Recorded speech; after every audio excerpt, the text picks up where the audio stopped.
Welcome to Proven and Probable. I'm your host, Maurice Jackson, and joining us today is the President, CEO, and Director of Eurasian Minerals, Mr. David Cole. Thank you for joining us today, sir. Thank you, Maurice. Happy to be here. Before we begin today's show, I would be remiss if I didn't give credit where credit is due. Rick Rule, the CEO and President of Sprott U.S. Holdings, has shared with me that owning prospect generators has been paramount to his financial success, and he highly endorses owning prospect generators. Therefore, Mr. Cole, we are delighted to have you on our show today to discuss some very important topics regarding the merits of prospect generation and to share with investors how your company, Eurasian Minerals, will serve as one of the strategic companies to have in the natural resource portfolio. Let's begin with some basics, shall we? Sure. Please share with listeners that may not be familiar with the concept. What is a prospect generator? Yeah, that's a great question, and it's a fabulous business model.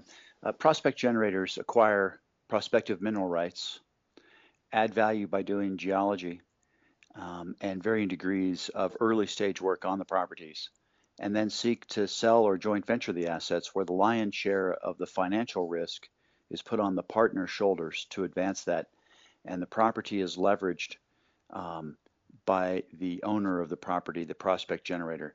Usually the prospect generator retains a carried interest in the asset or a royalty in the asset. So it's an organic growth of royalties and carried interests over time. And if you would also, please share with listeners the distinction between a royalty and a stream, because sometimes they use the synonyms, but they're not.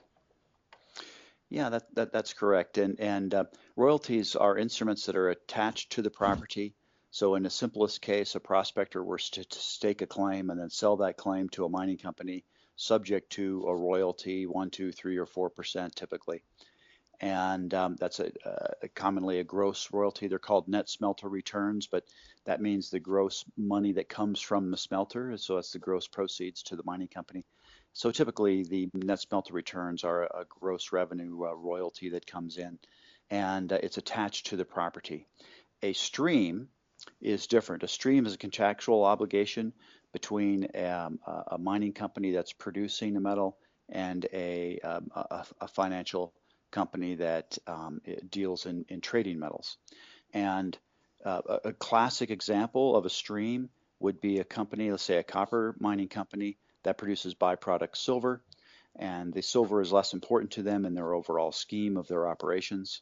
And they form a contractual arrangement with a trading company whereby they'll sell all their silver forward at a set price. So perhaps they'll say, we'll sell you all of our silver production from this mine at $5 per ounce into the future. And in exchange for that, the trading company will give the mining company, say, $100 million that they can use in capital expenditure to advance their copper mine. So it gives the opportunity of the miner to capitalize on some of their byproduct production and give them monies to invest in their property to enhance their operation. And then it gives the trading company a chance to buy silver at a set price for a long period of time into the future off the operation. Well, thank you for sharing that, sir. Mm-hmm. Eurasian Minerals uses a three-prong approach, which are prospect generating, royalty purchases, as you just discussed, and strategic investments. Can you share how this process increases shareholder value? Yeah, I'd be happy to do that. I'm really proud of that three-pronged approach. It's quite synergistic. And so the same group of individuals that are out doing the organic growth of prospect generation, acquiring mineral rights worldwide and adding value and selling those assets to major and well-funded junior companies are also looking for opportunities to buy royalties to augment the portfolio of royalties that are being grown organically. So we organically grow royalties through the prospect generation process by acquiring mineral rights, selling them subject to a royalty. And then to augment that portfolio, we also buy royalties. It's quite synergistic because it's using the same people. They just are being opportunistic and looking for specific opportunities to buy royalties to add to the portfolio. And likewise with the strategic investments.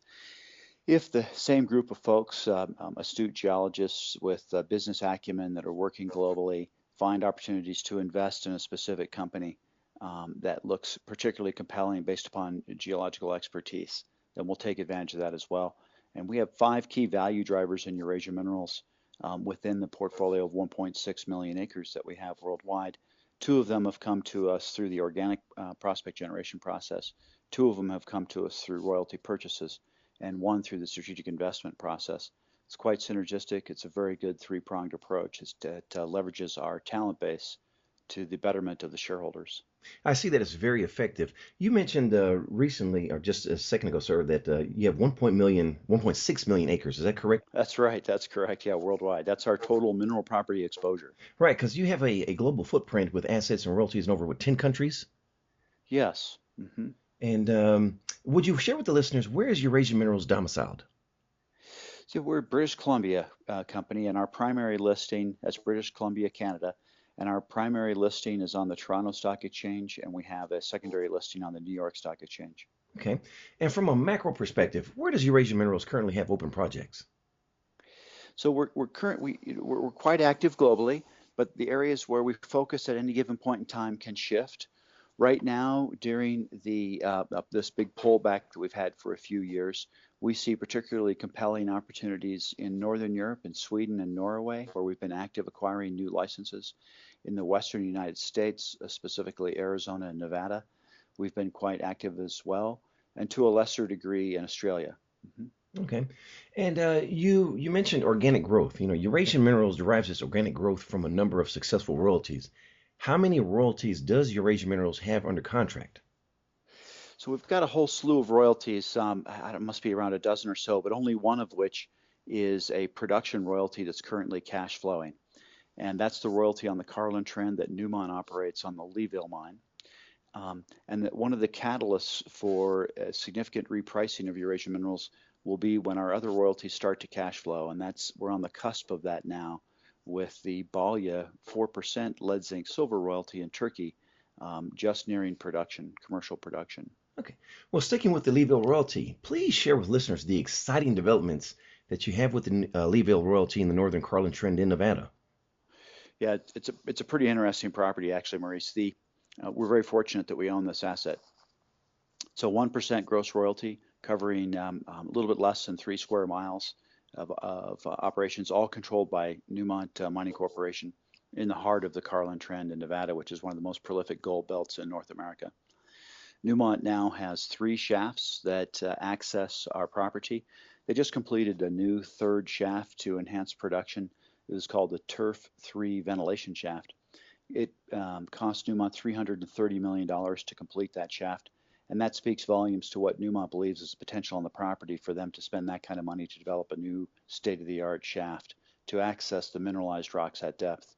There's also 2 declines that come down out of the open pit mineralization, and it's an interesting scenario where the gold mineralized rocks were mined from open pit initially where they were near surface, and then they've chased that mineralization further at depth and developed the underground mines where we have the royalties.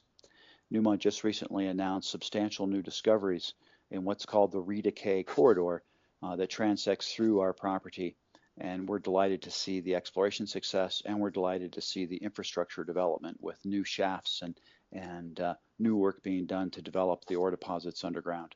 Well, that really is quite exciting. You've mentioned Newmont as one of your JV partners. Are they the only JV partner that you have? No, we have a whole slew of them actually. Yeah, and one of the fascinating aspects of this business model is we get to work with mining companies all around the world, and we get to see their strengths and their weaknesses. We get exposed to their technical capabilities. And of course, one of the primary objectives of the prospect generation business model is what we call OPM, other people's money, getting their money to advance our properties, either as a royalty holder or as a joint venture partner, where we benefit from the exploration success, we benefit from the infrastructure development that's being paid for by somebody else. But we also get OPE, other people's expertise, whether that's social and environmental engineering expertise or whether that's geological expertise, engineering expertise. We get to see these companies and how they operate in advancing assets around the world, which is quite educational for us, of course, and benefits our shareholders. Yeah, it speaks volumes for management when you're able to build relationships with the joint ventures that you currently have. That's quite impressive, I must say. Yeah, we're on our 4th deal with BHP, for example. They're the largest mining company in the world. Right now, we're working on our 4th deal with them. We've done a couple of different deals with Newmont Mining Corporation. We've worked with Freeport a couple of different times, and the list just goes on and on. Just a whole slew of major and junior mining companies where we have worked with during our 13 years executing this business model. Okay. Well, now we've covered Nevada. Let's move to Europe and let's talk about Serbia. How about your Yeah, royalty with Reservoir Minerals? yeah. So it's quite interesting. In fact, Serbia was one of our early business units in the history of the company, where we came into Serbia and helped the Serbian government rewrite their concession legislation and their mining law after the atrocious Balkan Wars. And the area had stabilized. And we came in, advised the government, helped rewrite those laws. We became one of the first foreign companies to be granted metals exploration permits in Serbia after the tumultuous period of time there. And we're delighted to see those advance. We ended up selling that whole business unit for a combination of cash shares and royalties, part and parcel to our business model, Maurice. And the company that we sold that to, Reservoir, has had spectacular success and had started to delineate some, just phenomenal copper gold discoveries at what's called Čukaru Peki on the Brestovac license in Serbia. And as luck would have it, one of the big discoveries that they've made there was just off of our royalty boundary. And not to be deterred by that, we're excited to see the results there. Not to be deterred by that, we actually went out and found a small royalty that covered the discovery, and we were able to purchase that and augment the portfolio that we had grown organically, which speaks volumes to that second prong of the business model that we discussed early in the interview. And so it's that integration of organic growth of royalties with royalty purchases that is particularly powerful. And as that discovery has been advanced, we're delighted that it looks like it's going to be a company making royalty with a substantial high-grade copper-gold mineralization being delineated, in addition to large volumes of what we call porphyry copper mineralization, which is the broader, lower-grade zones, which can be exploited using large block cave mining techniques at depth. And there's huge metal endowment there, and those are just the right kind of assets you want to have royalties on. Yes, they Yeah. are. Yeah. Yeah. I full disclosure, I'm a shareholder of Eurasian Minerals as well as Reservoir Minerals, and I was just curious to find out this week, Nevson Reservoir announced a takeover bid for Reservoir Minerals for 365 million in Canadian dollars. What impact will this have on the royalty? Yeah, it's significant for us, and in a couple of different aspects. But most importantly, it's significant in that you've got a well-funded company coming in that is full of fire and really wants to see the project advanced, and will fast track the asset towards production and give us our royalty income flow sooner. Yeah. Great. Well, Yeah. we're delighted to hear that as well. All right, now Yeah. let's move to Russia. You have some exciting developments there as well. Let's talk about Malmish. Yeah, and that speaks to the third prong of the business model, which is strategic investing. And our geologists identified Malmish as a strategic investment opportunity years ago, as we saw some early holes delineate this porphyry style copper mineralization that I mentioned previously. And actually, InterGeo Copper, the company of which we are the largest shareholder now, as we purchase shares over time based upon our geological expertise, has found 14 productive porphyries in a belt, three of which they've advanced an initial compliant in-pit resource that has been announced. And that resource is huge. It's 1.66 billion tons at 0.42% copper equivalent. And that's a fantastic starting point. It's nowhere near the end. It's going to be larger over time as there's phenomenal exploration potential on the property. And we were able to buy those shares and help fund the development of that over the course of the last half a decade. And we were able to get in at quite reasonable prices. And this property is particularly exciting, not only from the huge resource potential, but also from the aspect that it has great infrastructure, which is very important in the mining business, of course, with a paved highway going through the property, a natural gas pipeline goes through the property, a bargeable river called the Amur River with significant barge traffic transects adjacent to the property, high voltage power line, which is very important, and power plants, multiple power plants are close by. Power line actually goes through the property, and the power plants are close by. There's also a rail line that is immediately adjacent to the property, so the infrastructure is phenomenal. And it's located in a part of the world in extreme southeastern Russia, um, near the Chinese border and on the Amur River. And there's a plethora of copper smelters in that part of the world. There's copper smelters in Korea, China, Japan, that are all hungry for copper concentrate. So it's in a part of the world where there's a large demand for copper concentrate, huge amount of copper being consumed in the east, of course. And so it's in an ideal location. Um, we think that long term, this is a company making investment, and we're very, very pleased to have that investment. I wholeheartedly agree. I've read somewhere that President Putin really wants to see this project advance. Well, certainly everything that we have seen from the Russian Federation has been favorable, and probably the best exemplification of that. There's probably two good exemplifiers of their interest to see the project advanced on a 100% foreign-owned basis.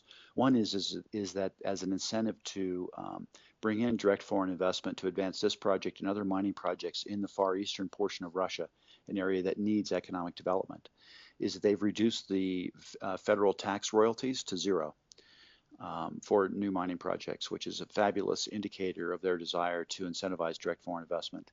And the other significant indicator is the fact that we publicly announced that we have a funding agreement with the Far Eastern Development Bank.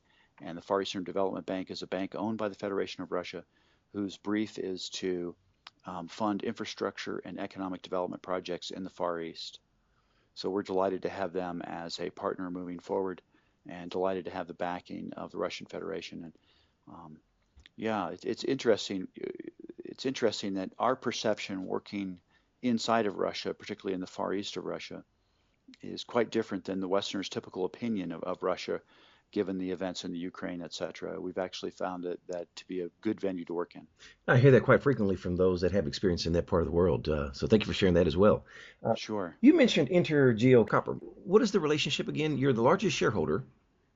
Yes, so it's good that I explained those details, and thanks for bringing that up, Maurice. So Eurasian Minerals made a strategic investment into InterGeo Copper via a share purchase, as we saw that InterGeo Copper was delineating some significant copper mineralization in their drill holes on the Malmish project.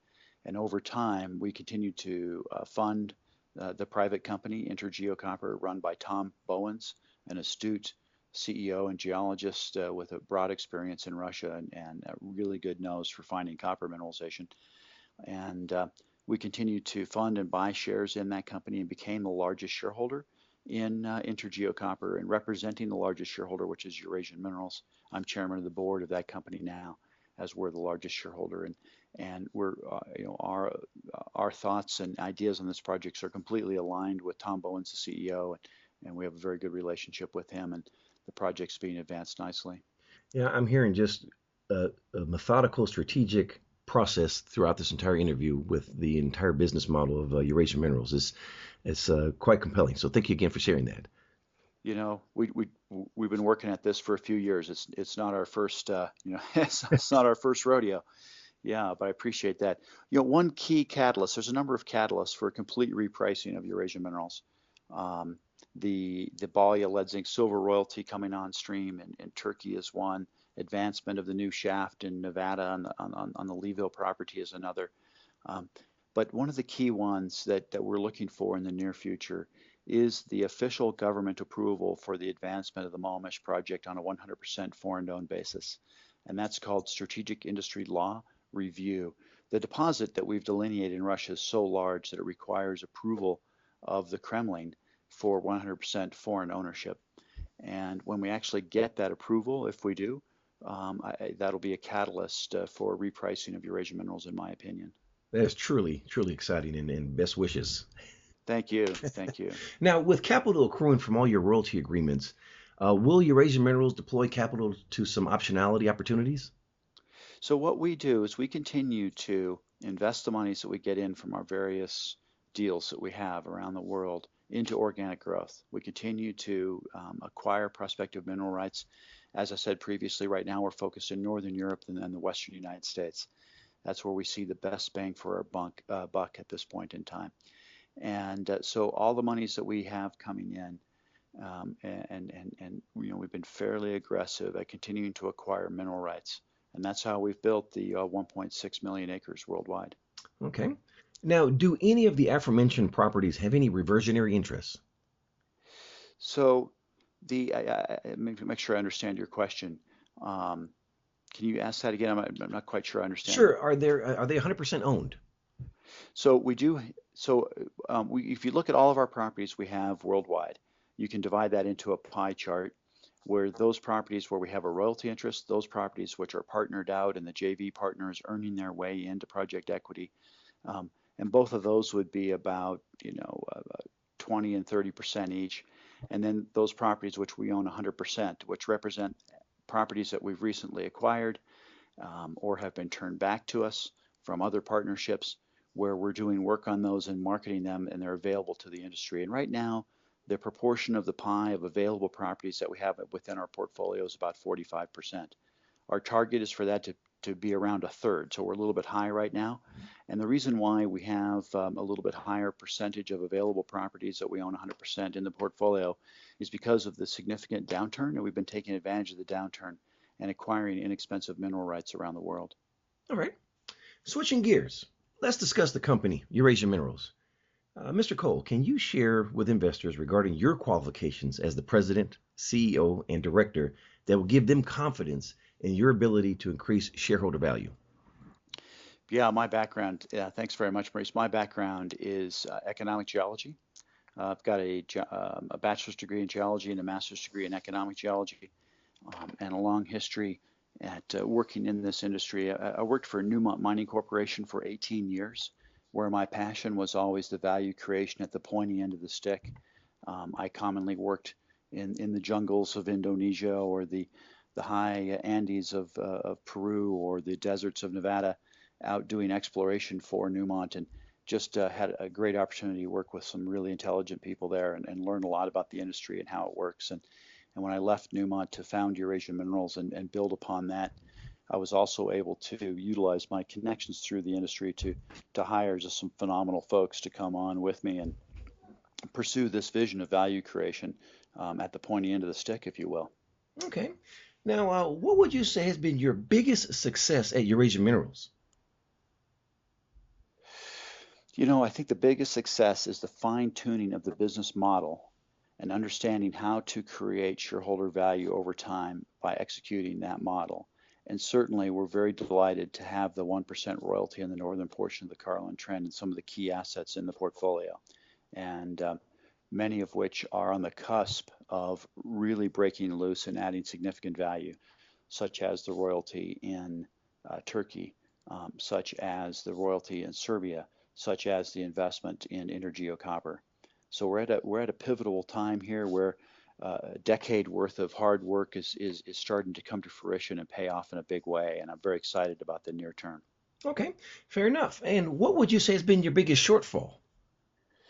The biggest shortfall is continuing to try and learn how to manage these deep cycles that we have in this business. And that's a challenge for the entire sector. And it's it's um, um, it's always a learning experience to figure out how to manage when you're at the top of a bull market or the bottom of a bear market. And the market cycles in the industry have become more exacerbated over time. And it's difficult for everybody in the industry and certainly difficult on the investor to have to live through those cycles. And managing those cycles is always a challenge. But we have a saying, and that is that you want to learn to manage these cycles so that you take advantage of them rather than be used by them. Yes, that's quite an accurate statement. What can you share with us about management and the director's ability to increase shareholder value? Well, we just have a great team, and I could go down through the team and their passion for value creation. Let's start with the technical guys, a bunch of PhDs from the University of Arizona with a long history in the industry. And their passion is understanding rocks and reading rocks and learning how to create value out of rocks. And we leverage that talent into a portfolio, and we leverage that portfolio into deals with major companies to advance those projects. And so, they're the most important people in the company.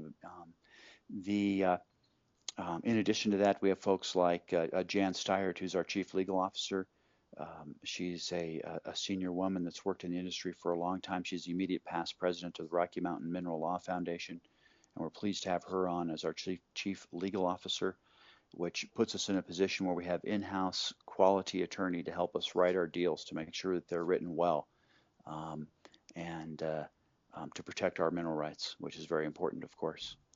Um, and quality financial people as well, and in a whole team that works together and doing what's right for our shareholders. Well, speaking of your financial representatives, I had an opportunity 2 weeks ago to attend the Oxford Club Investment U Conference. And Yeah, unfortunately, you weren't there, but you had Scott Close there, who heads your investor relations department. He is an astute intellectual. I really had a great time with him. He shared a wealth of information, but the one thing I got from him was passion. He had a lot of passion and a lot of excitement about Eurasian Minerals, and it just bodes well for the company when you have someone represent your company in your absence. Just a phenomenal personality as well. I really enjoyed having an opportunity to meet him. So, uh, well, I'm happy to hear that. Yeah, that's great. hmm There's a lot of passion around the office. We believe in what we're doing, that's for sure. well, as well as last year, if I may digress, we had an opportunity to. I met your staff at the Sprott Stansberry conference, and kudos to them. Exactly what you're saying right now. That's exactly what they exemplified there as well. I'm happy to hear that, Maurice. Thank you. All right. Let's talk about institutional investors. Who are they? So Paul Stevens is one of our largest investors right now, and Paul Stevens was the founder of Robertson Stevens Funds. He's a long history in the mutual fund industry. He owns our stock personally as well as in his mutual funds, and he's a passionate believer in this business and the value creation of this business and taking advantage of the downturn that we've had for 4.5 years. He just bought our stock, just kept buying it, and Paul is now over 18% of the stock, which makes him an insider, and he's now on our advisory board. If you combine his stock with the stock owned by directors, management, employees, puts us over 30% insider ownership now, which is astounding. And a lot of that has come from open market purchases. There's been a substantial amount of open market purchases by insiders over the course of the last 2 years, most intensely in the last quarter of the last year. And that speaks volumes because that's letting us know that with prices depressed, that there's confidence in the company. Yeah, we bought the heck out of the stock. We did. I'm sure. You could check the insider reports. When it was depressed like that, we were just buying it in large blocks. hmm And if I may, he has a view of Eurasian Minerals being the next Franco-Nevada. Am I not mistaken? Or am I? He understands that the path that we're on is similar to the path that Franco was on many years ago, and it's a broad stretch to say that we're the next Franco-Nevada because they're a huge company and we're a very, very, very small company. But I think the key point that he's trying to make there is that we're leveraging our land ownership, our mineral right ownership, into growing a royalty portfolio in a manner that is modeled somewhat after the Franco experience, which has been phenomenal for investors. Yes, it has. What are the company's goals? So our goals are to create shareholder value through the execution of this fine-tuned business model and to just build a portfolio. You can't own enough mineral rights, you can't have enough royalties, and to continue down this path.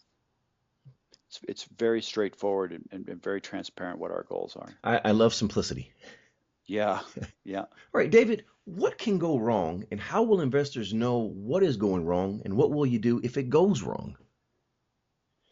So, this comes back to the question about the deep cyclicity of the industry. And, our partners can go broke.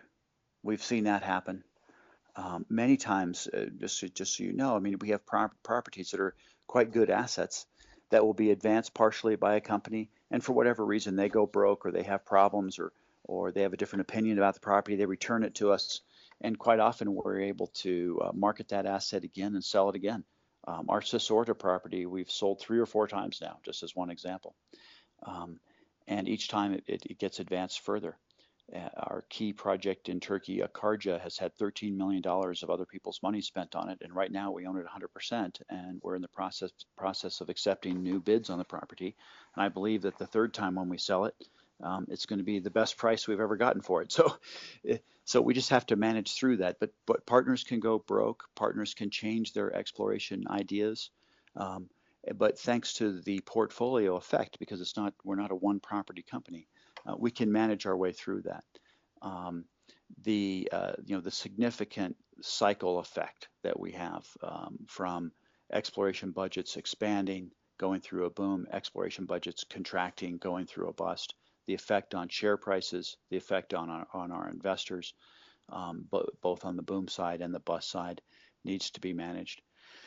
And there's a lot of tumultuous political and economic activity going on in the world, and that has impacts to us. We're not immune to that at all. Certainly, we have a portfolio, and that gives us the portfolio effect and helps mute that to some degree. And the fact that the lion's share of the money is being spent on our properties are coming from our partners' pockets, that mutes that effect as well. But it still does have a significant impact. And good exemplifier of that is, having watched the share price erode along with all of our competitors over the course of the last 4 years prior to the last 3 months where we've seen a good recovery. But hopefully this recovery stays in place and keeps going. It feels like it should. But managing through all of those things and having all the outside forces, what we call the beta impacts, the outside forces and how they affect the company. But that's my job to manage. That's what we do. That's why we're here. Well, thank you for the transparency. Mr. Cole, let's discuss some numbers. What is the current liquidation value of your company versus the market cap? So the market cap would be right around $60 million right now. And in a fair market liquidation case, there's an argument to be made that the list of the assets we have within that 1.6 million acres would tally up to substantially more than that. But it depends once again as to where you are in the cycle.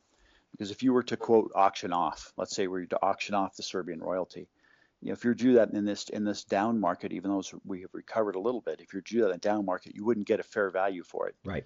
But if you were to say, look, if we're in what a quote unquote normal market, if there ever is such a thing, then what would you be able to get for these assets? And I think the answer is a multiple of our current market cap, in my opinion. Our share ownership in the Malmish project alone is worth a couple times our current market cap, in my opinion. And I've been quoted as saying that previously. The royalty on the Carlin Trend would be equal to our current market cap or slightly more, in my opinion. And I could go on down the list, and this is how I've explained it to stock analysts a number of times, and said this is why I think Eurasian Minerals is a multi-bagger in the making at this point in time. Sticking with numbers, how much cash do you have and how much do you need? Yeah, that's a great question. So, we have not done a financing to help build this business since 2011. And we financed during the good times. I'm proud of the fact to say that we've never done a down market financing. That doesn't mean that someday we might have to, but thus far we've never had to do a down market financing. All the monies that we've raised through financings have been invested into building this large portfolio worldwide. We're on the cusp of the portfolio starting to cash flow as these new royalties come on stream. So we're very close to being in a situation where we don't need to finance anymore. But our cash position is getting a little bit low. We're down to about $4 million. But with the augmentation of royalty income coming from the new shaft on the Leeville property, and with the Balya property starting production in Turkey, we're in a good enough position to be able to continue forward with prudent acquisition around the world and building the portfolio. Yeah, that will serve. That is something that we definitely keep a very close eye on and manage quite closely. Okay. What is the current burn rate? So that puts us in a situation with the incoming royalty flows where I expect to spend about $4 million this year. But looking out into 17, we hope to have that burn rate close to zero, if not be cash flow positive, with the new royalty income flow that we anticipate. Okay. Now, once you obtain the cash that you need, what type of reward should investors expect, and within what time frame? So, hugely market dependent, of course. If we see a recovery in metal prices and these stocks become hot again, then who knows where we could end up. It's always problematic to ask a CEO, where do you think the stock price is going? But what I see is that we manage the business for the betterment of the shareholders, and I see multiple catalysts for a repricing of the enterprise, including the Malmish discovery and the approval of the Russian government for 100% foreign ownership, and the advancement of that. Our business model there is to crystallize that investment by selling the project to a major mining company, probably a Chinese or Eastern mining company. They'd be the most logical buyer. That can be a huge crystallization event, and it can be a catalyst for complete repricing of the stock. When you combine that with the Serbian royalty and the discovery ongoing there, that's a catalyst for repricing the stock. The projects that we have in Turkey and their advancement and the bullion mine there coming into production, that's a catalyst for repricing. The augmentation of royalty income flow from the new shaft on the Carlin Trend is another catalyst. So there's a whole bunch of catalysts all coming together at the same time. And I think the upside here is quite large in my opinion, and that's why I bought a lot of stock in the last quarter of 2016. Well, speaking of the stock, the last 6 months is what, doubled? In the last 3 months, we're up about 100 and some odd percent. Yep. So that's during a bear cycle and a secular bull market. Kudos. Yeah, thank you very much. Yeah. Let's discuss some more numbers, if we may. How about the debt? How much debt do we have? No, we have no debt. No. Now, that's amazing. Yeah, no debt at all. That truly is amazing. It's just, again, specifically speaking, we're in a bear cycle and to have zero debt. How about the enterprise value? Well, because we have no debt and we have about 4 million in cash, so the enterprise value would be the market cap minus 4. So I'd have to check the numbers where the stock's trading right now, but say 65 minus 4 would be $61 million enterprise value. Impressive. Quite impressive. Outstanding shares. So the fully diluted number has actually decreased because a large number of warrants and some options have expired. And so there's no warrants on the stock now, so there's no overhang from warrants at all. Those warrants were initially issued part and parcel to financings that we did during the last bull market. As I said, we've not done financing since 2011, so all those warrants have expired. And so the fully diluted number is around 79 million. I believe that the issued and outstanding numbers around 76 or 77 million shares. Okay. Now, Mr. Cole, we've covered a lot of information today. Is there anything else that you want to share with a prospective investor or current investor? Understand when you invest in this sector that it's a cyclical business, and one should invest with that understanding. And it's always the right thing to do to invest when other people are selling, and to sell a few shares when everyone else is buying. And the most important thing is to invest with the right management team that have the best business model. Well, we here at Proven and Probable, we highly endorse Eurasian Minerals. We are shareholders. And Mr. Cole, for investors that wish to learn more about Eurasian Minerals, can you please share with us the best way for investors to get more information? You can call myself or Scott Close, and our number is 303-973-8585, and ask for Scott Close or Dave Cole. And then, of course, you can go to our website at www.eurasianminerals.com. You can download the investor presentation. You can also put in a request for the asset handbook. We have an asset handbook that goes through the details of all the projects we have. 80 some projects we have worldwide, 1.6 million acres in the asset handbook, and we'll send that out upon request. Mr. Cole, it's been an honor. Thank you for joining us today on Proven and Probable. Great questions, Murray. It's my pleasure to be here. Thank you.